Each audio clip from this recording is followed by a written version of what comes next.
Hello and welcome to today's video. So like my last couple of videos, today's video will focus on mintages of certain coins. So as you can see from the countries, so there is slightly more when you go over.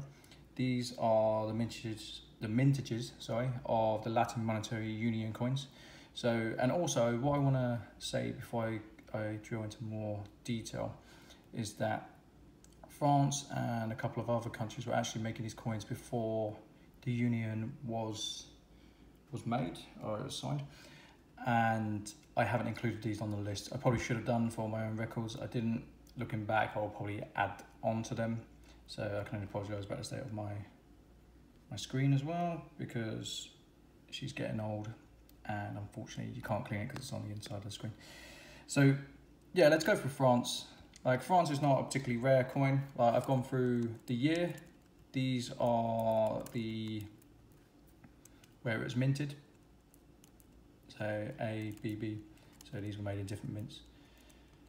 These are the type of coins they are. So this is the shield. You've actually seen one of these recently. I showed you a 1866 shield. I think it's a BB. The one I pulled from a bullion dealer, sight unseen. So yeah, you got your shields, you got your angels. Angels are very popular. Some of these are pretty rare for the angels. You got your rooster. Your roosters are where they really started to churn the coins out. So I don't particularly like buying the rooster in unless I can get it for a fantastic price. So I'm talking spot plus one at most. I've got no problem buying in the angel or the shield if it's in great condition, because it's like a semi-collectible play. You've then got Switzerland. So Switzerland didn't actually, whilst they were part of the union, they were one of the first few members of the union, they didn't actually release any until 1883. See it here? Some of these are really rare, really rare. If you get your hands on one of these, the 1887B, 1888B, very rare. Same with the French coin. Maybe there was a shortage of gold around that time. So other channels have called it the Swiss Miss. I can work with that. You know, it's a nice coin. It's a nice coin. So there's very little in terms of numismatic plays here. They're very easily found. A lot of them are restrikes, I believe. Yeah, nice coin. It's always nice to have a Swiss coin. You got the Belgian coins.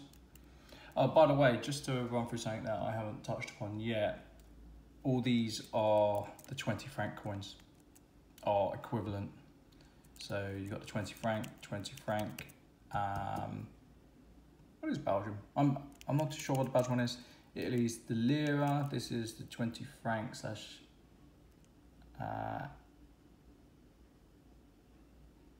it's 20/8.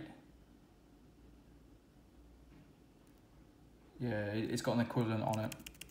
I believe this is the lira. This is the peseta, the drachma,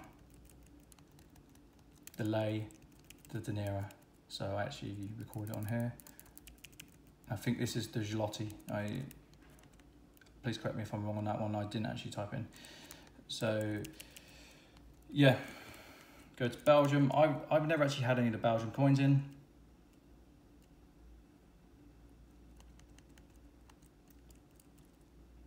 So you could probably do a pretty cheap date run on the Belgian coins. I did have a dealer approach me from Belgium. I thought he was pretty expensive. So he was trying to sell me for coins. He was like, I can supply them in vast quantities. I was like, that's fine. What's your prices? And I think the gold coins were spot plus 10. I was like, not a chance. It's not happening. I don't pay that. As a collector, I wouldn't mind paying that. You know, if there's a coin I really like, I'm more than happy to pay it. I'm more than happy to pay any premium if I can see the value going forward for me, either as item to sell or as an investment. But at spot plus 10 for coins that realistically have a very small market in the UK, tiny market, it's a no-brainer as to why I didn't do it. So Austria-Hungary, again, these are a lot rarer than I thought when I went through these. So there's a few of these, if I actually get them, I don't get these coins often, I'll probably store away in my safe, or one of my safes anyway. Actually, probably go in my paid lockup.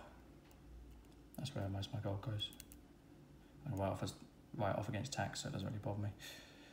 So yeah, anything that is under 100,000 is probably worth keeping.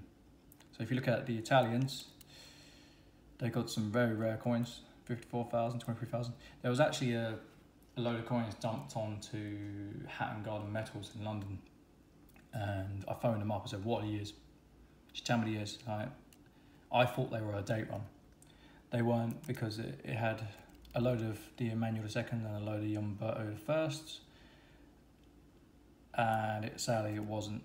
But if I'd got my hands on some of these, big money coins, they're rare coins, people will pay for them. You know, you're going to be making more than 100% if you're buying from a bullion dealer, that's for sure. So the Papal States. Now, I don't know much about these coins, I'm not going to lie. I've never seen one of these coins. I did some research before I got into gold and silver, and anything to do with the Vatican tends to do well, especially the euro denominated sets, but I couldn't tell you a price for these types of coins.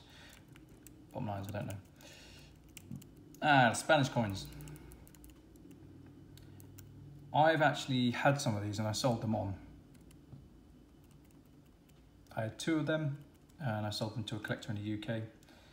My supplier, he borders on Spain, so he's in France. He borders on Spain. Oh, one of my suppliers in France and borders on Spain. No, he's not in France. Sorry, I'm talking shit there. He's in Portugal. It's the other side of the country. Yeah, my bad. I use one of his suppliers who's in Spain. That's the confusion. So yeah, he's in Portugal, he balls on Spain, and he actually gets these coins in on occasion. So the ones I got in were the 2 million ones.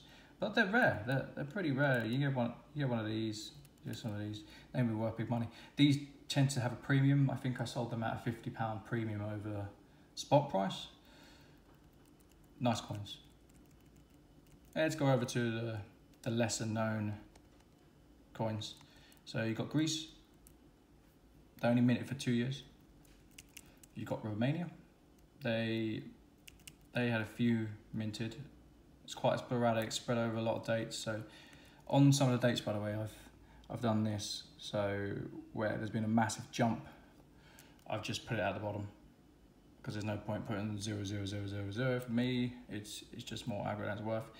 In reality, I probably should have, on this occasion, where there's so many zeros, I should have just done 68, 70, 83, 90, 22. But you live and learn. You got Serbia. Again, Serbia had a couple. This is probably worth a bit of money. And Poland, which was more commemorative. Now, for those of you who say there were other countries in the Latin Monetary Union, that is true. There, for example, Tunisia was part of it. I've read parts where Venezuela and Chile and parts of South America was also part of it due to the heavy influence on colonization over in South America. But I didn't put them in because, in all honesty, I doubt I'm going to see many of those coins. So this is, I'm building this database for myself, you know, and if I'm not going to find these coins, it's a lot of work to put in for very little reward on my behalf. So yeah, tell me guys what you think of my video. If you like it, if you don't, if anyone wants any individual numbers, that's fine. Also, I'm going to provide my references, so I don't want you to think I've just plucked this out of nowhere, because it's not true. So these are all my references. Most of them are from Numista. Numista is an absolutely fantastic tool to use if you're looking for numbers of mintages. I used a couple of other stuff as well. So this was to determine which countries were actually in the Latin Monetary Union. There's a lot of discrepancies amongst even academic papers concerning what is and what isn't, and when certain countries joined and when certain countries issued. So this was what I could find. So I essentially found out what countries were there, and then I went to Numistor to check out the coins and if the coins tallied with the correct weight, then that was great.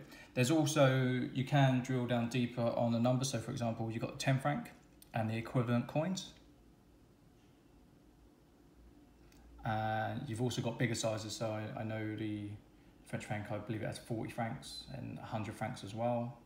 They might have 50 francs on top. And there's certain countries that do go up in size, but the standard unit was the 20 franc and its equivalent, and it was 6.4 grams and I think it's 5.92 gold grams. So hope you liked the video. Take care guys, and all the best. Bye.